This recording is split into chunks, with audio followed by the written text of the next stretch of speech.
Okay अब देखिए next topic, dimension of a vector space. अब ये डायमेंशन क्या होता है किसी भी वेक्टर स्पेस का?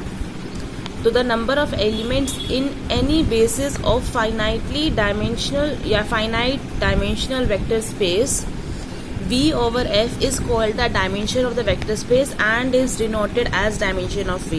तो वो क्या बोल रहा है कि डायमेंशन क्या होता है किसी भी वेक्टर स्पेस V का ओवर फील्ड F, कि अगर आपने उस वेक्टर स्पेस की, पहली बात तो वो वेक्टर स्पेस कैसा होना चाहिए, फाइनाइटली जनरेटेड होना चाहिए। ठीक है, अगर मेरा वेक्टर स्पेस फाइनाइटली जनरेटेड है तो उसकी कोई ना कोई बेसिस मिलेगी आपको। ठीक है, अब हमने क्या बोला था, बेसिस के अंदर अगर कोई फाइनाइटली जनरेटेड वेक्टर स्पेस है उसकी कोई भी बेसिस आप उठा लो तो उसके अंदर नंबर ऑफ एलिमेंट्स, मैंने कहा था हर बेसिस में सेम होंगे। तो वो जो नंबर ऑफ एलिमेंट्स होते हैं ना उसको क्या बोलते हैं, डायमेंशन ऑफ V। ठीक है, तो डायमेंशन ऑफ V क्या है, बेसिस के अंदर एलिमेंट्स किसके, किसी भी वेक्टर स्पेस V की जो कि फाइनाइटली जनरेटेड है। ठीक है, और इसको हम कैसे डिनोट करते हैं, डाइम DIM ऑफ V। तो if n is the number of elements in any basis of V, तो हम क्या लिखते हैं कि डायमेंशन ऑफ V किसके बराबर है, n के, and say that n dimensional vector space. तो उसको हम क्या बोलेंगे, n डायमेंशनल वेक्टर स्पेस का मतलब क्या है कि वो वेक्टर स्पेस की बेसिस में कितने एलिमेंट्स हैं, n, मतलब कि n एलिमेंट्स की एक बेसिस है जो कि कैसी है, बेसिस किसको बोलते हैं, जो कि Li भी है और जो पूरे वेक्टर स्पेस को क्या कर सकती है, स्पैन कर सकती है। ठीक है, उसके बाद कुछ बेसिक से रिमार्क्स हैं यही कि अगर कोई वेक्टर स्पेस है, अगर उसकी फाइनाइट बेसिस है तो उसको क्या बोलूंगी मैं, फाइनाइट डायमेंशनल वेक्टर स्पेस बोलूंगी। उसके बाद अगर एक वेक्टर स्पेस है जो कि नॉन फाइनाइट डायमेंशनल है तो उसको हम क्या बोलते हैं, इनफाइनाइट डायमेंशनल वेक्टर स्पेस।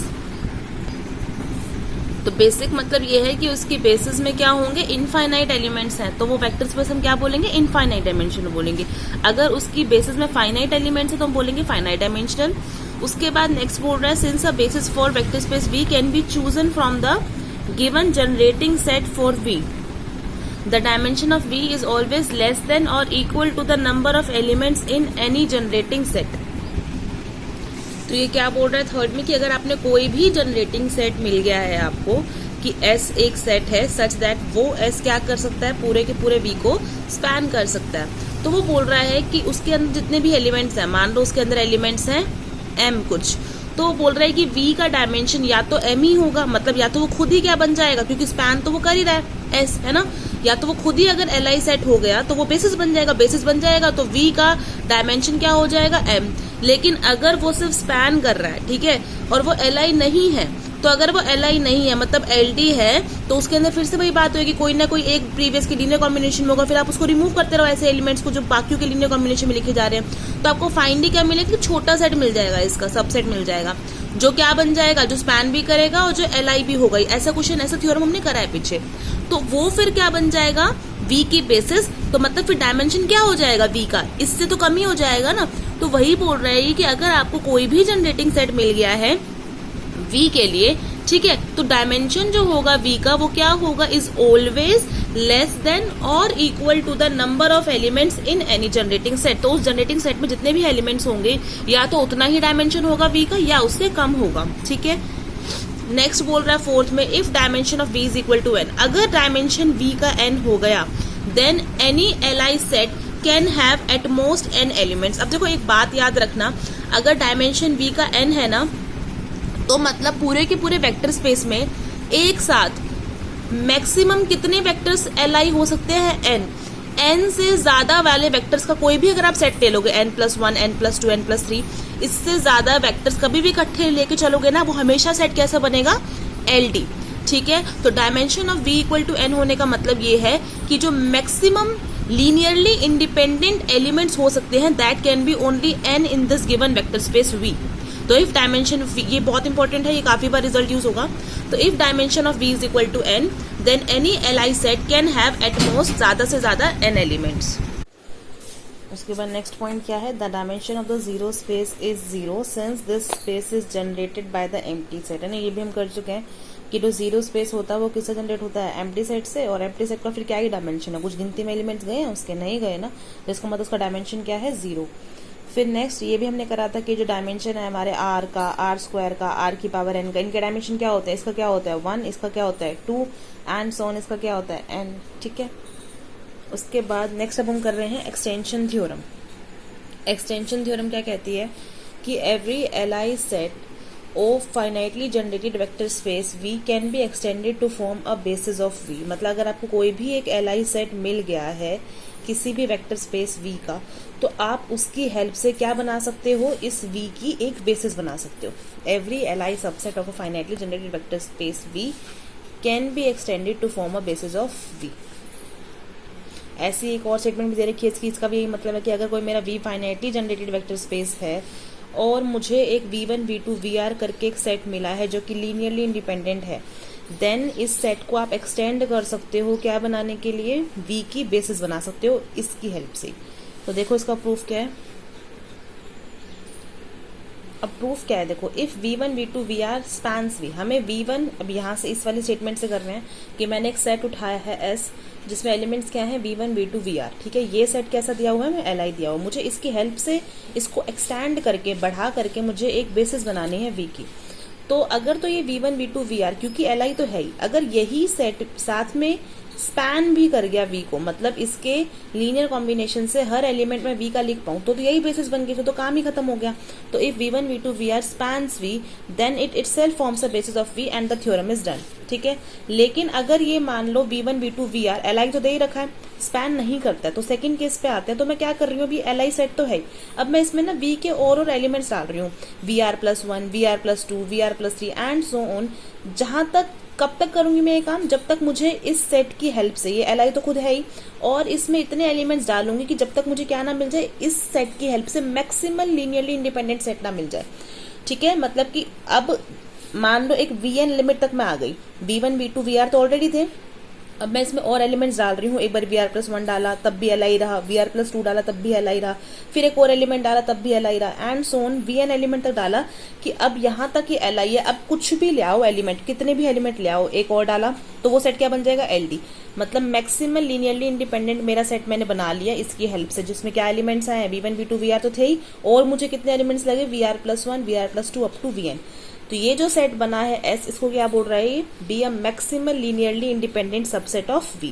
उसके बाद देखो अगर ये मैक्सिमल लीनियरली इंडिपेंडेंट सेट हो गया, अब तो हमने ये वाली थ्योरम ही नहीं करी थी पीछे, मैक्सिमल लीनियर इंडिपेंडेंट सेट वाली, कि अगर कोई V finitely generated vector space है then any maximal linear independent subset of V हमेशा क्या बनता है, बेसिस ऑफ V। तो उसका ये जो प्रूफ था वही सेम प्रूफ यहाँ पे कर देंगे अब उसका, ठीक है। कि अगर अब ये मेरा मैक्सिमल लीनियर इंडिपेंडेंट सेट तो है ही V1 V2 VN, ठीक है। फिर से क्या करना है, एक V इसमें आर्बिट्री एलिमेंट डालना है सच दैट मेरे को नया सेट क्या मिलेगा, V1 V2 VN coma V, और ये कैसा सेट होगा फिर LD, क्योंकि ये मेरा मैक्सिमल लीनियर इंडिपेंडेंट है। इसके बाद तो इससे बड़ा इन एलिमेंट्स की हेल्प से कोई भी क्या नहीं बनेगा, LI सेट बनेगा ही नहीं, ठीक है। तो अब इसमें मैंने कोई और एलिमेंट डाला V, तो वो कैसा बनेगा, LD। फिर क्योंकि ये पूरा सेट LD है तो LD की डेफिनेशन लगा दो, क्योंकि आपको स्केलर्स मिलेंगे A1 A2 AN A such that इनका लीनियर कॉम्बिनेशन इक्वल टू 0 होगा, where A1 A2 AN A not all 0, है ना। बिल्कुल सेम वही प्रूफ है। फिर अगर ये A पे कंडीशन डालोगे, अगर तो A 0 हो गया है ना, तो आपके A1 A2 AN तो नॉट ऑल 0 है, बट क्योंकि V1 V2 VN कैसे सेट बना रहे हैं, LI, तो आपके इन A1 A2 AN सभी को 0 होना होगा, तो कॉन्ट्रडिक्शन आ जाती है। फिर आप दूसरा केस क्या लेके चलेंगे कि अगर आपका A नॉट इक्वल टू 0, अगर A नॉट इक्वल टू 0 है तो यहाँ से V का फॉर्मूला मिल जाएगा, है ना, सब कुछ वहां ले जाएंगे और A डिवाइड में आ जाएगा, तो ये तो V क्या मिल जाएगा आपको, V1 V2 VN का लीनियर कॉम्बिनेशन मिल जाएगा। तो V क्या था, एक आर्बिट्री एलिमेंट था V का, है ना, वेक्टर स्पेस V का, जो कि V1 V2 VN के लीनियर कॉम्बिनेशन में भी लिखा जा रहा है। और V1 V2 VN क्या थे, आपके LI भी थे और V को स्पैन भी कर रहे हैं, क्योंकि V का हर एलिमेंट अब इनके लीनियर कॉम्बिनेशन में लिखा जा रहा है, क्योंकि स्मॉल v क्या एक रैंडम एलिमेंट उठाया वो इनके लीनियर कॉम्बिनेशन में लिखा गया है। तो इसका मतलब मेरा जो ये V1 V2 VN है वही क्या बन गया, हमारे इस वेक्टर स्पेस V की बेसिस बन गया, ठीक है। तो इसने क्या बताया है कि अगर मेरे पास कोई भी LI सेट है तो मैं इसको एक्सटेंड कर सकती हूँ, बढ़ा करके एक ऐसा सेट बना सकती हूँ जो कि क्या बन जाएगा, मेरे वेक्टर स्पेस के लिए बेसिस। तो ये थ्योरम थी एग्जिस्टेंस थ्योरम। उसके बाद नेक्स्ट छोटी सी कॉरोलरी ये क्या बोल रही है कि अगर कोई वेक्टर स्पेस है जिसका डायमेंशन n है, V का डायमेंशन n होने का मतलब कि इस V की कोई भी बेसिस होगी तो उसमें हमेशा कितने एलिमेंट्स आएंगे, सिर्फ n एलिमेंट्स आएंगे, ठीक है। देन वो क्या बोल रहा है, then any LI set, any n linearly independent vectors in V forms of basis of V। तो वो बोल रहा है अगर आपको कोई भी n गिनती के वेक्टर्स मिल गए हैं जो कि LI सेट बना रहे हैं, तो वो ही हमारी वी की बेसिस बन जाएगी। क्यों बन जाएगी? बहुत सिंपल है, क्योंकि अभी हमने थ्योरम करी है कि कोई भी अगर मेरे को लीनियरली इंडिपेंडेंट सेट मिलता है किसी भी वेक्टर स्पेस का, तो मैं उसको एक्सटेंड करके, बढ़ा करके बेसिस बना सकती हूँ। लेकिन अब इसको क्या ही बढ़ाओगे, इसमें n वेक्टर्स ऑलरेडी हैं और ये li तो है ही, और क्योंकि v का डायमेंशन n दे रखा है, मतलब v की बेसिस में मैक्सिमम n एलिमेंट्स ही आ सकते हैं, इससे ज्यादा थोड़ा ना आ सकते हैं। तो यही क्या बनेगा फिर इसका मतलब, basis of v by previous theorem. तो देख लो इसका थ्योरम का proof, let v1 v2 vn be any n linearly independent vectors in v by above theorem this set of n linearly independent vectors can be extended to form a basis of v, but since dimension v का कितना है, n है, this implies any basis of v contains only n elements, therefore the vectors v1 v2 vn of n li vectors क्या बना देंगे, form a basis of v। तो हर एक की ये जो थ्योरम की स्टेटमेंट अच्छे से याद रखना, क्योंकि प्रूफ तो अपने आप ही क्लियर हो जाएगा, स्टेप वाइज चलोगे अपने आप हो जाएंगे। ये थ्योरम के स्टेटमेंट भी याद रखना, बिकॉज क्वेश्चन में यूज होगा। नेक्स्ट लास्ट थ्योरम अब ये है, ये भी काफी बार एग्जाम में पूछी गई है आपके, तो ये इंपॉर्टेंट है। ये क्या बोल रहा है कि अगर W सबस्पेस है किसी finitely dimension vector space VF का, then W is finite dimensional and dimension of W is less than equal to dimension of W V। Sorry, वो क्या बोल रहा है कि अगर मेरा W एक V वेक्टर स्पेस है, W क्या है, उसका सबस्पेस है, ठीक है, और V अगर मेरा फाइनाइटली जनरेटेड वेक्टर स्पेस है या फाइनाइट डायमेंशनल वेक्टर स्पेस है, इसका मतलब फाइनाइट डायमेंशनल वेक्टर स्पेस होने का मतलब क्या है कि V की जो बेसिस है ना, उसके अंदर एलिमेंट्स क्या है, कुछ फाइनाइट एलिमेंट्स हैं। हाँ जी, तो ये थ्योरम क्या बोल रही है कि अगर W सबस्पेस है किसी वेक्टर स्पेस V का, और V कैसा है, फाइनाइट डायमेंशनल, मतलब उसकी बेसिस में कुछ फाइनाइट नंबर ऑफ एलिमेंट्स हैं, तो कह रहा है कि जो W होगा वो भी कैसा होगा, फाइनाइट डायमेंशनल होगा, और इसका डायमेंशन क्या होगा, V के डायमेंशन से कम होगा, लेस देन इक्वल टू, या तो बराबर होगा या इससे कम होगा। और अगर बराबर हो गया W का डायमेंशनल V के इक्वल, तब ये सिर्फ तभी पॉसिबल है जब W खुद किसके बराबर हो, V के, मतलब जो आपने W सबस्पेस उठाया था वो और कुछ नहीं, V खुद ही था, ठीक है। तो इसका प्रूफ देखो, तो सबसे पहले मैंने क्या मान लिया, let dimension of v is equal to n। इसका मतलब क्या है, अब देखो डायमेंशन v का n होने का मतलब कि जो मैक्सिमम आप li वेक्टर्स इस v में से उठा सकते हो, वो कितने उठा सकते हो, n। इससे फालतू कभी भी उठाओगे तो हमेशा कैसे सेट बनेगा, LD सेट बनेगा। क्लियर है, ये हमने बहुत बार बात बोल दी है, ये नोट करके लिख लेना बेशक से, कि अगर किसी वेक्टर स्पेस v का डायमेंशन n होने का मतलब कि उसके पास मैक्सिमल एलिमेंट्स जो कि लीनियरली इंडिपेंडेंट हो सकते हैं, वो कितने हो सकते हैं, n हो सकते हैं, उससे ज्यादा नहीं हो सकते हैं, ठीक है। So that maximum number of li vectors in any subset of v कितने हैं, n है। अब क्योंकि w क्या है, सबसेट है v का, अब अगर w सबसेट है v का, तो इस w के पास मैक्सिमम li वेक्टर्स कितने हो सकते हैं, एटमोस्ट n, ज्यादा से ज्यादा n ही तो हो सकते हैं, क्योंकि v खुद क्या है, मेन बड़ा वेक्टर स्पेस v है। जब इस पूरे v के पास मैक्सिमम n li वेक्टर्स मिल सकते हैं, तो W तो फिर भी इसका सबस्पेस है ना कुछ, तो इसके पास क्या हो सकते हैं, इसके पास भी मैक्सिमम या एटमोस्ट कितने वेक्टर्स हो सकते हैं, n, ज्यादा से ज्यादा n हो सकते हैं, बट गारंटी थोड़ी ना। तो आपने क्या मान लिया कि लेट W1 W2 Wm ये वेक्टर्स हैं जो maximum number of li vectors हैं किसके अंदर, इस W सबस्पेस के अंदर, वेर जो m नंबर ऑफ एलिमेंट्स है वो क्या है, less than equal to n है, ठीक है। Now therefore any W belongs to W, अब कोई भी आप W इस W सबस्पेस में से उठाओगे तो हमको ये जो W1 W2 Wm coma W set मिलेगा, वो कैसे सेट मिल जाएगा, LD, क्योंकि आपने W में से जो maximum linearly independent number of elements हैं वो कितने हैं, W1 W2 Wm है गिनती में, तो उसमें एक और एलिमेंट कोई भी W जोड़ोगे W सबस्पेस का, तो वो सेट क्या बनेगा, LD सेट बनेगा। फिर से अगर LD सेट है तो आपको क्या मिलेंगे, scalars A1 A2 AM A, not all zero, such that इनका लीनियर कॉम्बिनेशन किसके इक्वल होगा, 0 के इक्वल। फिर से ए पे कंडीशन डालो, बिल्कुल सेम वही प्रूफ बार बार चल रहे हैं। ए पे कंडीशन डालोगे, अगर आप ए को 0 रखोगे देन आपका A1 W1 plus A2 W2 plus AM WM equal to 0, where, क्योंकि अब आपने क्या बोला था पिछली लाइन में कि A1 A2 AM A ये सभी एक साथ 0 नहीं हो सकते। आपने A को तो 0 कर ही दिया, तो कम से कम A1 A2 AM तो 0 नहीं होने चाहिए ना, तो A1 A2 AM not all 0। But ऐसा करने से तो आपके ये केस की डेफिनेशन बन जाएगी कि W1 W2 Wm का लीनियर कॉम्बिनेशन 0 के इक्वल है, where A1 A2 AM scalars not all 0, ये किसकी डेफिनेशन बन जाएगी, LD की। तो यहां से तो आप क्या बोल रहे हो कि W1 W2 Wm वेक्टर्स कैसे हैं, LD, बट आप लेके क्या चल रहे हो इनको, LI वेक्टर्स, तो कॉन्ट्रडिक्शन आ गई है फिर से इस पे। तो दूसरे केस क्या बनता है कि let a not equal to 0, कि या तो अब ए ये वाला नॉट इक्वल टू 0 है। तो अगर ये ए नॉट इक्वल टू 0 है तो फिर से इस इक्वेशन में से यहां से क्या मिलेगा, ए डब्ल्यू की वैल्यू सब कुछ पहले माइनस में ले जाओ, minus A1W1 minus A2W2 minus AMWM, और फिर ये ए मल्टीप्लाई का सबके डिवाइड में आ जाएगा। तो ये आपको रैंडम जो आपने डब्ल्यू एलिमेंट उठाया है डब्ल्यू वेक्टर स्पेस में से, मतलब डब्ल्यू सब स्पेस में से, वो बाकी W1 W2 WM के लीनियर कॉम्बिनेशन में लिखा गया है।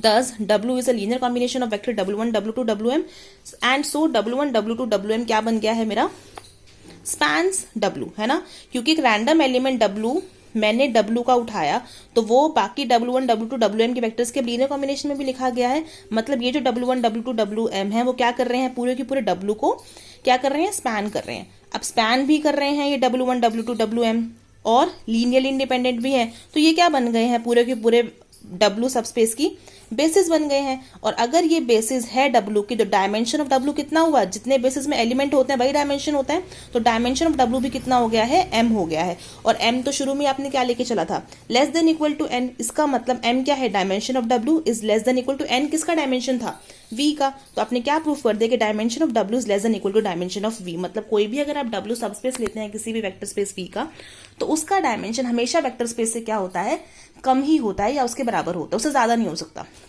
फिर सेकंड केस लेके चलते हैं। सेकंड केस, नाउ इफ अगर V और W का डायमेंशन इक्वल हो गया, मान लो N के बराबर है, ठीक है, तो मैं क्या चाहती हूं कि दिखाना कि V W के इक्वल ही हो जाएगा। तो now dimension of V is equal to dimension of W is equal to N, और मैंने एक A सेट लिया है W1, W2, WN। ये मैंने किसकी बेसिस उठाई है, W की, क्योंकि W का डायमेंशन N है तो उसकी बेसिस में N ही एलिमेंट्स लगेंगे, ठीक है। तो A मैंने बेसिस उठा ली है W की। इसका मतलब क्या है कि ये जो A सेट है ये Li भी होगा और पूरे के पूरे W को स्पैन भी करेगा। मतलब L ऑफ A, मतलब लीनियर स्पैन इस A सेट का किसके बराबर होगा, W सबस्पेस के, और A मेरा लीनियर इंडिपेंडेंट सबसेट भी होगा, है ना। बेसिस की डेफिनेशन लिख दी है इसने। नाउ सिंस अब V का डायमेंशन भी तो N है ना। अब अगर V का डायमेंशन N है और W1, W2, WN W के एलिमेंट्स हैं, तो W तो किसका सबस्पेस बना बैठा है, V का। तो वो W1, W2, WN elements V के भी तो एलिमेंट्स होंगे, और ये W1, W2, WN एलिमेंट्स जब W में Li है तो V के लिए Li नहीं होंगे, ऑब्वियसली होंगे। तो बेसिकली ये W1, W2, WN elements Li vectors हैं V वेक्टर स्पेस के भी, और ये गिनती में N वेक्टर्स हैं, Li भी है, और क्योंकि V का डायमेंशन भी N है तो इस कोरोलरी से ये ही जो V1, ये W1, W2, WN वाली जो ये सबसेट है ये V की भी तो क्या बन जाएगी, बेसिस बन जाएगी। Since dimension of V is equal to N and A क्या है, बेसिस क्या हो जाएगी, V की भी हो जाएगी। अब अगर ये A V की बेसिस हो गई तो कोई भी रैंडम एलिमेंट, अब मैं V किसका उठाऊंगी, वेक्टर स्पेस V का, V बिलोंग्स टू V, तो ये V क्या लिखा जाना चाहिए, इन W1, W2, WN के लीनियर कॉम्बिनेशन में। तो V is equal to A1W1 plus A2B2 W2 plus ANWN। और क्या ये जो लीनियर कॉम्बिनेशन करके एलिमेंट आएगा क्या वो W में नहीं जाएगा, W वेक्टर स्पेस में ऑब्वियसली जाएगा,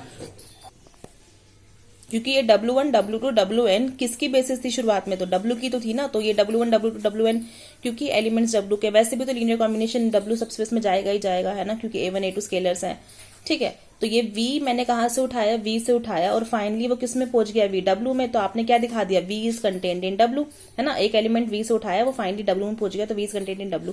बट W तो V में कंटेन्ड है नहीं, क्योंकि और W तो V में कंटेन्ड है ही, क्योंकि W क्या है, V का सबस्पेस है। यहां से क्या आ गया, W is equal to V।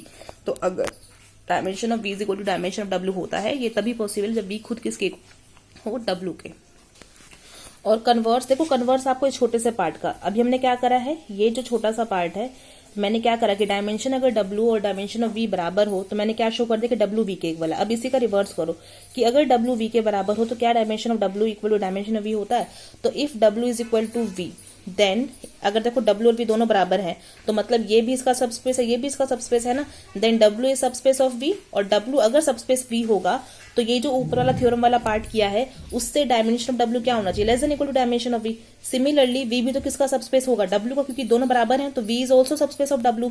उससे क्या होना चाहिए, dimension of V is less than equal to dimension of W। यहाँ बोल रहे हो कि dimension of W is less than equal to dimension of V, यहाँ बोल रहे हो कि dimension of V is less than equal to dimension of W। इसका मतलब क्या है, डायमेंशन ऑफ W किसकी इक्वल होना चाहिए, डायमेंशन ऑफ W के। ठीक है, तो इसी के साथ अब सारी थ्योरम्स कंप्लीट हो गई हैं इस सेक्शन की। तो अब ये थ्योरम सबसे पहले करना हैंड रिटन, एंड ये जो एग्जांपल्स हैं कुछ बेसिक से प्रूव करो कि ये बेसिस है या नहीं है। तो सबसे पहले चेक करेंगे कि एल आई है या नहीं है, और फिर चेक करेंगे क्या ये स्पैन करते हैं नहीं करते हैं वेक्टर स्पेस को, है ना। ये क्वेश्चन हम बहुत कर चुके हैं पीछे, तो ये कुछ एग्जाम्पल भी ट्राई कर लेना और थ्योरम्स भी कर लेना, और कल अब हम करेंगे इसकी एक्सरसाइज। Thank you.